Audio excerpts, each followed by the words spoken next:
points a wee bit. They usually come in a silvery grey, which we just look off here, so we've printed it black. Well, guys, welcome back to my YouTube channel. Yes, and as you can see from the thumbnail, is we got thrashed, embarrassed by Ruben Amorim, the same manager majority of those fans, Manchester United fans, who do not understand football at all, said he wasn't fit to be a Manchester United manager. But I think this is a blessing in disguise for majority of those fans who actually watch the ball tactically and logically emotions later. We said Amorim just needs few, and we said few specific players in certain positions. Let me just rephrase it.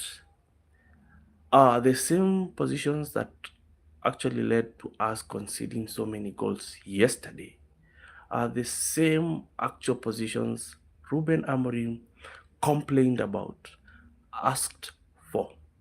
Number one is the midfield. Yes, we might have signed Santos and Telemans, but the reality is Telemans and Santos cannot actually work together at all. Now, if we had a number six, a natural number six in that position, the probability of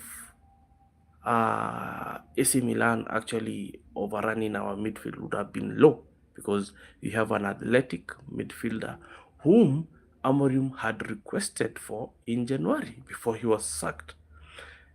Do you know why he actually won the game? Because he overran our midfield. Because he made sure he not.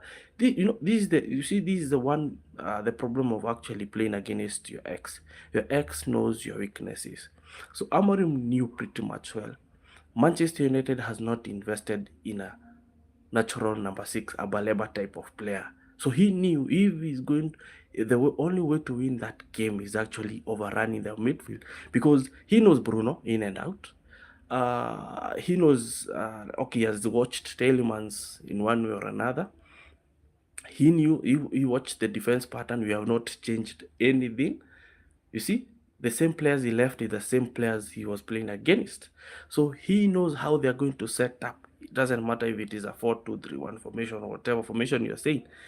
Amorim was there. He knows these players well, in and out. He knows their weakness. And that is what he actually took advantage of. Yes, he knew if he puts more midfielders in that Manchester United midfield, he's going to actually get possession.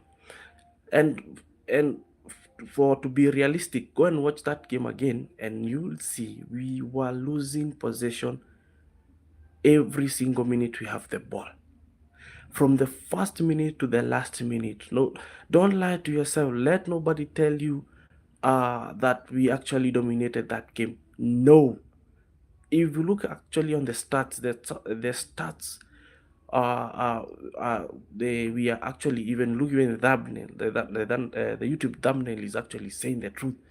We had possession of 31%. Imagine the whole game, 31%, and that was just a friendly. Imagine if it was a serious competition, playing like that. Remember, this is the same guy. This is the same guy. Majority of those fans who do not understand football or watch football emotionally first said he does not fit for Manchester United. Then if he does not fit Manchester United, then why did he actually beat Manchester United yesterday? That's the big question you guys need to answer and actually make us understand. Because I thought when you guys were saying, you called us Amorim sexuals, something of the sort. Yes, because we were actually not defending Amorim. We were just defending him tactically and logically, because what we saw a vision in what he was doing. You see, majority of the fans are so impatient they could not have waited. Now, Amorim was asking for number 6 in January. Imagine a scenario where he had gotten Baleba in January, because that was the only missing piece. Because if you look, each and every game we played with Amorim last season, we are always the one. We always had the highest XG, highest created. The only problem on the only issue was those players up front could not finish. And I asked this question severally. How was Amorim supposed to teach Benjamin Sesko to score against Leeds? Sesko missed at least 4 sitters and in one game. How was Amorim supposed to do that? And you could see Amorim, what Amorim actually wants when you watched. If you have watched that game, if you watch that game, you could see why he needed a player like Musa. Musa is a very athletic CDM. He was always covering the ground for the midfield for AC Milan. Goncalo Ramos, he was okay. Let me just say he was just a player, substitute player in PSG.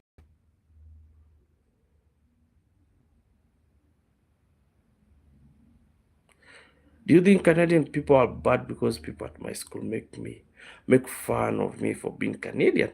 Well, son, I don't know, but what I can say, I can tell you is, uh, love everybody. Yes. No, you should be proud of your country. You understand Dragon King? Yes. Be proud of your country. Those who are laughing at you are losers. Yes. What do you think about CEO? Glitch, I quite don't follow up what you mean. Can you please expound further? About Cristiano Ronaldo. He's the GOAT, bro. He's the GOAT. Nobody else. He's the GOAT. He is the GOAT. And anybody else there outside is just a nobody. Just a nobody. But anyways, on this GOAT debate, I usually don't like to,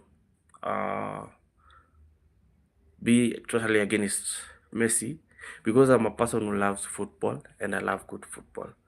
I appreciate the talent Messi has, but uh, Messi, yes, I appreciate the talent Messi has, but he didn't do a lot to actually prove to me he deserves to be in the good debate. Because if you look at Messi's career, uh, he has been more of a guy who has been favored by the system. And actually, Sir Alex Ferguson said, Messi is a system player. Kill the system, there will be no Messi. Just watch what happened. Do you like, what do you mean? Glitch. Egyptian players, of course. I'm African. Yes, they're Africans like me. Although some of them are saying they're Arabs. But anyways, at the end of the day, they're in African continent, so they're Africans by birth, by land, and by soil. Yes, I love and appreciate Mo Salah because of what he has done for the Premier League and also for AFCON and also for African football. Yes. As I was saying, Manchester United, uh, we actually, you see, this is the problem, the difference between Manchester United and Arsenal and City when it comes to letting go of players. Can you believe me? City, the team that they won the treble with, yes, the defense, only one is remaining in City team. That is Ruben Diaz. All of them have gone. Now come to Manchester United. The same team, basically, that played on that game that day is the same team we have 4 years later. And you wonder where and why Manchester United fans are always angry, because there is no same team that actually adds a contract for a player like Maguire. With all due respect for Maguire, any same team that actually wants to win something, we do not extend a player who has already reached his peak.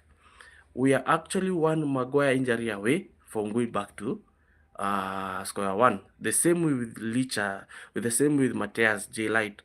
We are only one injury from any or two of the defenders, and we go back to square one. You see? Now, look Shaw.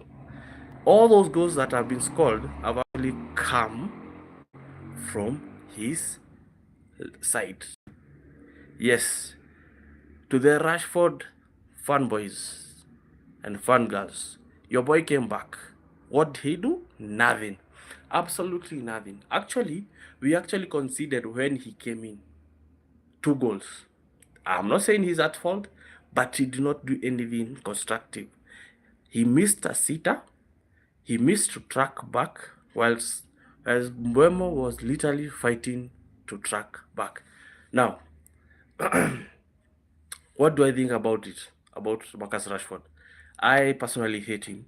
Yes, I do not hide my hate for him because I'm a person who actually gives people benefit of doubt. I always give them time to actually, prove to me they deserve to get my respect and love. But Marcus Rashford instead, he decided to destroy that. So when I say I hate him, I would always hate watch him. Yes, I would always like to see him failing because what he did to the team and the club, any serious team do not take such a player. Any serious team, you terminate the contract. Yes, pay him the money. Let's take a loss on him because he has only left 1 year. How much money are we going to lose? You see? So, Ineos, this is a chance for you to actually prove to Manchester United fans that you actually care for the club. Now, Lewis Hall, that game yesterday actually proved why we need Lewis Hall in Manchester United. Because if we had a player like him, maybe we wouldn't have conceded so many goals. Because eventually, without a CDM, we would actually also concede. And where does it place Manchester United when it comes to facing Hull City? Remember, Hull City is a team that has just been promoted, and we actually do so bad against such teams, such low block teams.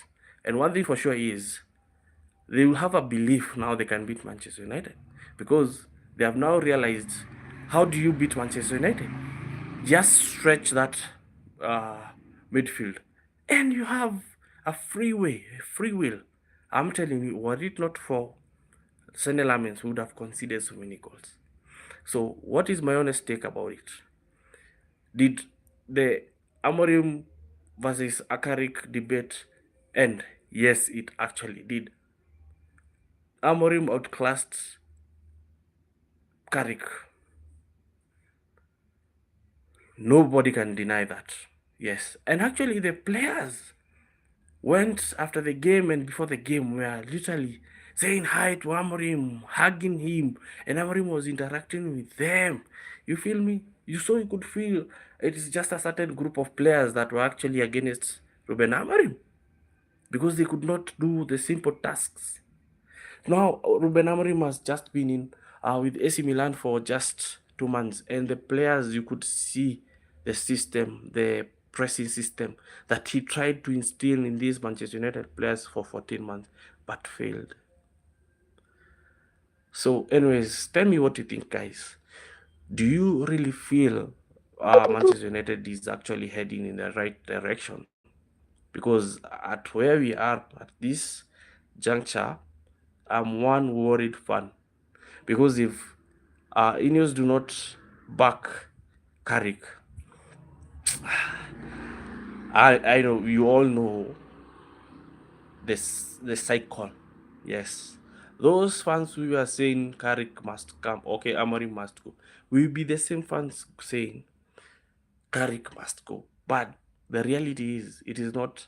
Well, it wasn't Amorim's fault, nor is it Carrick's fault. Yes. So, anyways, tell me what you think in the comments. Remember, comment, subscribe, and share. Cheers, Glitch and Dragon King. Remember, those who are laughing at you because making fun at you because you are a Canadian, remember to tell them they are losers. Yes. Cheers. Be good.